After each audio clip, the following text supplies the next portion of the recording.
অন্নপূর্ণা যোজনা নিয়ে বড় আপডেট। ৮ জুলাই ২০২৬ তারিখে পশ্চিমবঙ্গ সরকারের মহিলা ও শিশু উন্নয়ন সমাজ কল্যাণ দপ্তরে অন্নপূর্ণা যোজনা নিয়ে একটি গুরুত্বপূর্ণ রিভিউ মিটিং অনুষ্ঠিত হয়। সেই মিটিংয়ে আবেদন যাচাই, অনুমোদন, পেমেন্ট এবং বিভিন্ন সমস্যার সমাধান নিয়ে একাধিক গুরুত্বপূর্ণ সিদ্ধান্ত নেওয়া হয়েছে এবং বর্তমানে ৪ পাতার একটা সিদ্ধান্ত প্রকাশ করেছে। এই ৪ পাতায় কি সিদ্ধান্ত নেওয়া হয়েছে তা এই ভিডিওর মাধ্যমে জানিয়ে দেবো এবং আমি এটাকে সহজ করার জন্য বাংলায় ট্রান্সলেট করে নিচ্ছি এবং কি সিদ্ধান্ত নেওয়া হয়েছে তা জানিয়ে দিচ্ছি। অন্নপূর্ণা যোজনা নিয়ে বড় আপডেট। ৮ জুলাই ২০২৬ তারিখে সরকারি মিটিংয়ে কি সিদ্ধান্ত হলো? ৮ জুলাই ২০২৬ তারিখে পশ্চিমবঙ্গ সরকারের মহিলা, শিশু উন্নয়ন ও সমাজ কল্যাণ দপ্তরের অন্নপূর্ণা যোজনা নিয়ে একটি গুরুত্বপূর্ণ রিভিউ মিটিং অনুষ্ঠিত হয়। এই মিটিংয়ে জেলা শাসক, অতিরিক্ত জেলা শাসক, এসডিও, বিডিও, কেএমসি এবং এনআইসির আধিকারিকরা উপস্থিত ছিলেন। আবেদন যাচাইয়ের সময় যে সমস্যাগুলি সামনে এসেছে সেগুলি সমাধান নিয়ে গুরুত্বপূর্ণ সিদ্ধান্ত নেওয়া হয়েছে। প্রথম সিদ্ধান্ত কি নিয়েছে? আবেদনকারীর নাম, আধার কার্ডে ছোটখাটো ভুল থাকলে এডিট অপশন দেওয়া ব্যবস্থা করা হবে, যাতে শুধুমাত্র সামান্য ভুলের কারণে কোনো যোগ্য আবেদন বাতিল না হয়। দ্বিতীয় সিদ্ধান্ত কি নেওয়া হয়েছে? যদি মাঠ পর্যায়ে তদন্তে কোনো আবেদনকারী অযোগ্য বলে প্রমাণিত হন, তাহলে পরবর্তীতে সেই আবেদন রিজেক্ট করার ব্যবস্থা করা হবে। তৃতীয় সিদ্ধান্ত হলো, যে আবেদন কোনো কারণে রিজার্ভড হয়েছে সেগুলি আবার পুনরায় ইনকোয়ারি অফিসারের কাছে পাঠানো হবে এবং যাতে প্রয়োজনীয় সংশোধন করে পুনরায় যাচাই করা যায়।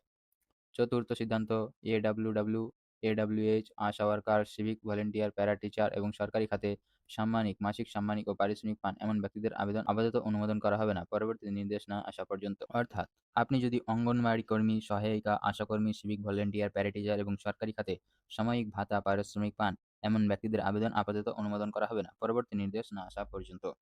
পঞ্চম সিদ্ধান্ত নেওয়া হয়েছে, সরকারি কর্মচারী, পেনশনভোগী বা ইনকাম ট্যাক্স প্রদানকারী পরিবারের সদস্যের আবেদন নিয়ে প্রশ্ন ওঠে। এই বিষয়ে জানানো হয়েছে যে আপাতত এমন পরিবারের আবেদন অ্যাপ্রুভ লিস্টে না রাখাই উচিত।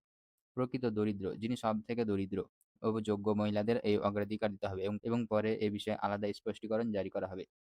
বর্তমানে যারা প্রকৃত দরিদ্র, ১ম এ বলেছিল যে সকল মহিলা অন্নপূর্ণা যোজনার টাকা পাবে, কিন্তু বর্তমানে সেটা আর পাবে না। যারা প্রকৃত দরিদ্র তারা এই টাকাটা পাবে। তারপরে ষষ্ঠ সিদ্ধান্ত, জিএসটি প্রদানকারী পরিবার, ৩ বা তার বেশি পাকা ঘর অথবা ৫০ ডেসিমেলের বেশি জমি থাকলে আবেদন গ্রহণ করা হবে কিনা? এই নিয়ে প্রশ্ন বিভিন্ন জেলা থেকে তোলা হয়। এক্ষেত্রে বলা হয়েছে যে ১৯ মে ২০২৬ ২৪/১১ WCD নোটিফিকেশন অনুযায়ী তদন্ত করা হবে। অর্থাৎ জিএসটি বা ৩ টির পাকা ঘর এবং ৫০ ডেসিমেলের বেশি জমি এই বিষয়ে মাঠ পর্যায়ে যাচাই করে সুপারিশ করতে হবে। এই মিটিংয়ে এই বিষয়ে নতুন কোনো নিয়মের ঘোষণা করা হয়নি। এই নিয়মে শুধু বলা হয়েছে ১৯ মে যেই নোটিশটা প্রকাশ হয়েছিল তার ভিত্তিতে যাচাই করা হবে। অর্থাৎ সেই ১৯ মে বলা হয়েছিল যে আবেদনকারী যোগ্যতা হতে হবে, পশ্চিমবঙ্গের বাসিন্দা হতে হবে এবং বয়স ২৫ থেকে ৬০ বছর হতে হবে। কেন্দ্র ও রাজ্য সরকারের স্থায়ী কর্মচারী, সরকারি সংস্থা, পঞ্চায়েত, পৌরসভা, সরকারি সাহায্যপ্রাপ্ত শিক্ষা প্রতিষ্ঠানের শিক্ষক বা কর্মচারী হওয়া যাবে না এবং ইনকাম ট্যাক্স প্রদান করা যাবে না। এই এর মধ্যে যদি থাকে তাহলে তারা অন্নপূর্ণা যোজনার টাকা পাবে না, সেটাও ১৯ তারিখ বলে দিয়েছিল। সপ্তম সিদ্ধান্ত, রেকমেন্ডেশন পেজ স্ক্যান করে এখনই পোর্টালে আপলোড করা বাধ্যতামূলক নয়। তবে সেই কাগজপত্র অফিসের সিল ও স্বাক্ষর সহ হার্ড কপি হিসাবে সংরক্ষণ করে রাখতে হবে। অষ্টম সিদ্ধান্ত, অফলাইনে আবেদন করা ব্যক্তিদের যাতে নিজেদের আবেদনের স্ট্যাটাস জানা যায় সেই সুবিধাও পোর্টালে চালু করা হবে। যারা অফলাইনে আবেদন করেছিল তাদের প্রায় স্ট্যাটাস চেক করা যাচ্ছে না এবং যারা বর্তমানে অনলাইনে আবেদন করেছে তাদেরগুলোই লগইন করে তারা দেখতে পেয়ে যাচ্ছে স্ট্যাটাস কোন পর্যায়ে আছে এবং তার জন্য এই বলেছে যে যারা অফলাইনে আবেদন করেছে তাদেরও সুবিধা যাতে পায় স্ট্যাটাস চেক করার, সেটাও জানিয়ে দিয়েছে। নবম সিদ্ধান্ত, ব্যাংকের কারণে যাদের টাকা আটকে আছে সেক্ষেত্রে পেমেন্ট ফেলিয়ারের কারণ পোর্টালে দেখাতে হবে। যদি আপনার পেমেন্ট ফেলিয়ার দেখায় তাহলে সেই পোর্টালে আপনার কেন পেমেন্ট ফেল হয়েছে সেটাও দেখাতে হবে, এটা জানিয়ে দিয়েছে। অর্থাৎ যদি Aadhaar, bank link, account number, DBT বা অন্য কোনো কারণে টাকা আটকে যায় তাহলে আবেদনকারীর এবং অফিস উভয়ের কারণ দেখাতে হবে। সপ্তম সিদ্ধান্ত, এডিএম, এসডিও, বিডিওদের ব্যাংকের সঙ্গে বৈঠক করে দ্রুত পেমেন্ট সমস্যা সমাধান করার নির্দেশ দেওয়া হয়েছে।